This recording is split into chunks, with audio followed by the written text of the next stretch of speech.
Allez, tu vois, petit pote, bon, je suis essoufflé, je viens de terminer mes jambes, là, une grosse jambe. Alors, souvent, des gars ont réagi à mes commentaires sur le Basic Fit quand je parle un petit peu de façon caricaturale de ces salles. Mais je vais quand même vous montrer un petit truc pour faire la comparaison entre les salles de fitness supermarché et les vraies salles. Alors, ils vont pas comprendre mon propos. C'est un truc que seuls les vrais, les anciens vont comprendre. Mais je vais vous montrer un petit truc qu'aucun d'entre vous n'a encore vu. Regardez bien. Ça, c'est un disque de 50 kg. Évidemment, ceux du Fit Game ne les connaissent pas. La plupart d'entre eux sont capables de les manipuler ou même de les lever pour les mettre sur une barre à squat. Mais tu vois, ça existe. Et les 50 kg, ils sont toujours de couleur verte. Les 20, ils sont bleus. Les 15, ils sont jaunes.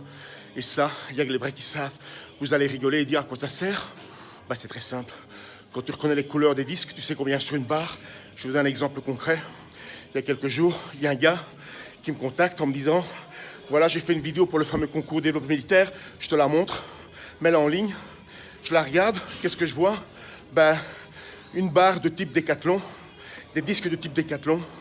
Moi, je veux bien, mais vous n'avez aucune référence. Alors, les moutons, les naïfs, tu vas leur dire qu'il y a 200, 300, 400 kilos, 20 kilos. Pour eux, c'est la même chose. Ils vont être « Waouh !»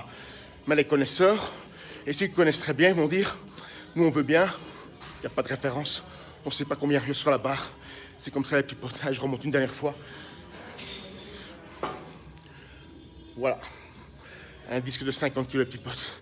Bon, c'est parti maintenant pour la vidéo. Allez, tu vois, petit pote. Bon, ce week-end, j'ai fait une super performance. Vous qui aimez toujours parler de performance, bah moi, j'en ai fait une super et une sacrée performance ce week-end. En fait, bah, je suis resté 2 jours sans m'entraîner. Eh ouais, c'était repos total. Et pour moi, c'est une performance. Contrairement aux rageux qui, eux, bah, s'entraînent 2 fois par mois, tu vois. Mais après, ils viendront quand même commenter et nous expliquer comment il faut s'entraîner.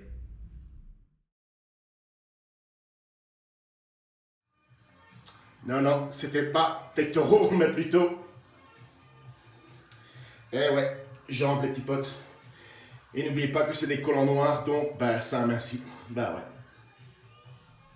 Bon, de quoi on va parler cette fois-ci sur cette vidéo? Non, non, non, non, non, non, on va pas parler du philosophe. Même si hier, vous m'avez bombardé toute la soirée avec des saisies d'écran, des extraits de vidéos, parce qu'il y avait un podcast avec Nicolas et Super Chris, je n'étais pas au courant. Il faut que vous compreniez un petit truc, les gars, parce qu'il n'y a personne qui comprend ça et j'ai l'impression que vous ne comprendrez jamais. Quand moi, je vous fais une vidéo comme celle-ci, tu vois, elle me prend 10-15 minutes, ça dépend si je dois refaire les séquences ou pas. Le montage, la mettre sur YouTube, ça va très vite, tu vois. Et puis c'est terminé. Je fais mes trucs que je fais d'habitude, on va faire des cours, je me balade, je fais des trucs. Je passe pas ma vie sur YouTube, même si les rageux s'imaginent que je suis sur YouTube parce que je mets une vidéo tous les jours, tu vois. Faire la vidéo, la mettre en ligne, 1 heure maximum et encore. Mais après, ben, je fais mes trucs. Ouais, ça m'arrive d'être sur YouTube le soir, quand je me relaxe avant de dormir. Qu'est-ce que je regarde? Majoritairement des documentaires. Encore hier, j'ai vu un super documentaire sur l'Afghanistan et sur un terrible documentaire sur la relation entre Sarkozy et le colonel Kadhafi. Ça, c'était un super reportage. En dehors de ça, ben, je m'occupe pas de YouTube. J'ai une vie et ça, faut le comprendre une fois pour toutes, tu vois. Et je vous dis ça parce que souvent, mais très souvent, ben, je reçois des messages sur Messenger avec des liens en des gars qui me disent comme ça, qu'est-ce que tu penses de ça, ou regarde ce qu'il a dit ou pas dit, tu vois. Mais moi, en fait, la réalité, c'est que je m'en bats les couilles, mon vieux. Je m'en bats les couilles. Alors, un des liens qu'un des potes de la chaîne m'a envoyé, ça démarrait directement à peu près quelque part dans le live. Et il y a 2 trucs que le philosophe a dit. Ben, je vais quand même mettre une précision sur ces 2 trucs. Et après, terminer, entériner. Le dossier de la vie, j'en ai parlé en long et en large avec vidéo comme preuve à l'appui. Bon, après, ceux qui ne comprennent pas,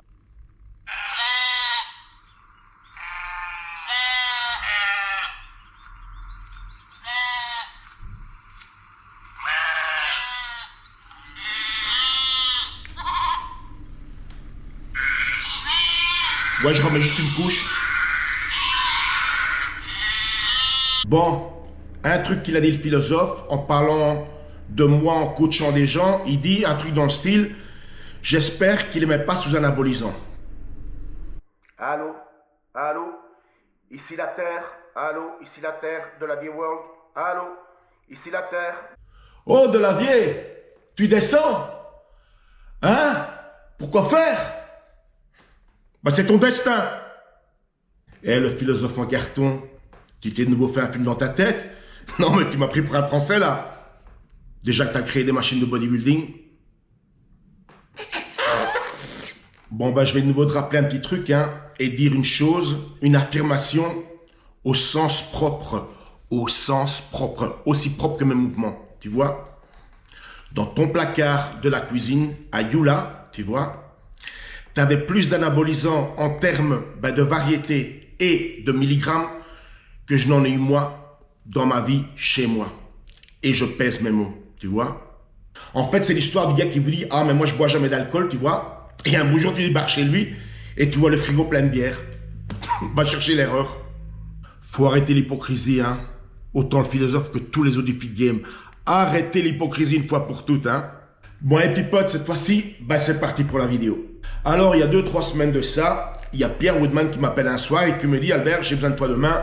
Il y a une Espagnole qui débarque, il faudra venir traduire l'interview parce qu'elle ne parle pas anglais. » J'ai dit « Ok. » Donc, du coup, le lendemain, je me pointe à l'hôtel où il avait loué, comme d'habitude, une énorme suite. Et je lui fais, elle est où ton espagnol? Il me dit, elle est là. Moi, je la regarde.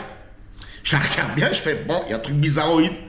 Je vais chez la gonzesse et je lui fais, tu parles espagnol, toi? Elle me fait, oui, oui, je suis de Madrid. Je dis, c'est bizarre parce que tu as une sacrée tronche de russe. Et qu'est-ce qu'elle me répond?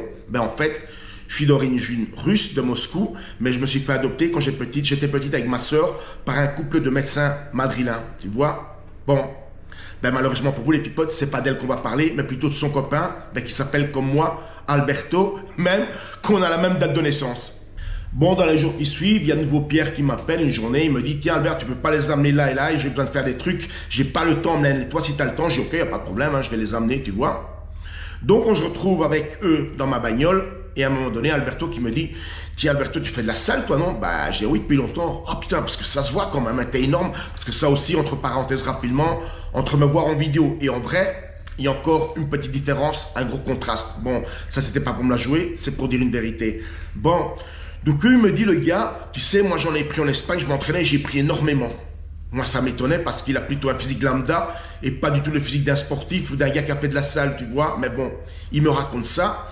Et il poursuit en me disant, écoute, tu sais pas où je pourrais en avoir, si c'est faisable ici d'en avoir. Bon, moi, contrairement à ce qu'aurait prétendu le philosophe, j'en vends à personne, j'en ai vendu à personne.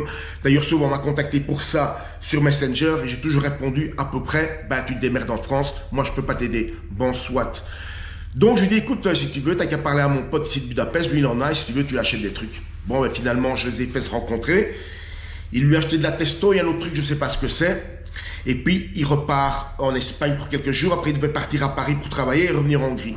Mais sur ce temps-là, voilà qu'il m'envoie quelques jours après un message sur WhatsApp en me disant « Putain, c'est quand même de la bonne qualité à Budapest. En 2-3 jours, j'ai déjà pris du volume, je les sens et tout. » Bon, ceux qui savent ce que c'est l'estéro, ça va vous faire sourire, voire même rigoler. Sauf les rageux qui croient à fond. Hein, parce qu'il faut savoir quand même que les rageux, ils croient que tu te prends une petite pilule, plus une petite branlette dans le fauteuil, et ça y est, t'as le physique de Mister Olympia.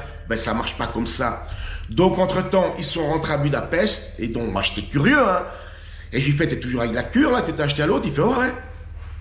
Il avait le même physique qu'il y a 3 semaines avant, tu vois. Et pourquoi je vous raconte tout ça? Alors, ce que je vais vous dire maintenant, c'est valable pour toutes les choses de la vie. Quand on a une passion, on le fait bien. Tu vois, je vais vous expliquer. Moi, quand j'étais petit, très petit, j'étais encore à l'école primaire, je rêvais de faire de la trompette. Tu vois? Et moi, j'ai fait l'académie de musique à Bruxelles et je l'ai terminé. Mais, avant d'avoir mon premier cours de trompette, je faisais que les cours de solfège. Les cours de trompette, j'ai dû attendre pas mal de temps parce qu'il n'y avait pas encore de place pour moi. Il fallait trouver un professeur qui avait le temps, qui avait la place, tu vois? Eh bien, rien qu'en tripotant chez moi avec ma trompette, je savais déjà en jouer un peu avant d'arriver chez le prof, tu vois? Bon, soit. C'est pour vous expliquer une chose. La musculation, si vous ne l'avez pas comme passion, tu ne peux pas réussir, tu ne peux pas. Parce qu'il n'y a qu'avec la passion que tu vas rechercher les infos, que tu vas faire tout ce qu'il faut, tout ce qui est dans tes moyens pour t'entraîner. Tu vois, moi quand j'ai commencé la musculation, je m'entraînais tous les jours, 6 fois par semaine. Le pire jour de la semaine pour moi, c'était le dimanche. Tu sais pourquoi? Ben parce que la salle était fermée, tu vois. Et quand vous avez ces blaireaux du fit game qui vous disent qu'il faut s'entraîner 2-3 fois par semaine, qu'il ne faut pas trop s'entraîner, ben les gars comme moi qui font de la brosse science, nous on s'est entraîné 6 fois par semaine. Et nous, on est costaud. Tu vois, moi je me suis entraîné tous les jours, j'ai fait au moins 6 mois de full body. Le full body 1, le full body 2. Et je l'ai fait comme ça. Par contre, si toi, tu fais de la musculation juste parce que tu veux être costaud, mais c'est pas ton truc, juste parce que c'est un effet de mode maintenant avec tous les médias et les Instagram, les gens qui se montrent sur Instagram et tout ça, ou alors l'effet de groupe parce que tes potes ils en font aussi, ça va pas marcher. Ça va pas marcher. Je le redis encore une fois, c'est le chemin qui mène aux résultats qu'il faut aimer et pas les résultats eux-mêmes. Tu vas pas progresser comme ça. C'est comme ça. C'est la raison pour laquelle, eh bien, des gens sales qui sont costauds, il y en a très peu. Parce que des passionnés, il y en a très peu. Mais des touristes, t'en trouves beaucoup. Et une dernière chose, et Alberto en est un bon exemple. Écoutez-moi bien. Des gens dopés dans les salles, il y en a beaucoup, je crois même qu'il y en a plus que les costauds. Parce que c'est pas donné à tout le monde de devenir costaud, d'avoir la passion, même avec des anabolisants. Et des gens qui présentent des physiques, tout ce qu'il y a de plus lambda, sous anabolisants, il y en a plein. Et ça court partout dans les salles. C'est comme ça les petits potes. Bon, là-dessus, je vous laisse et à la prochaine.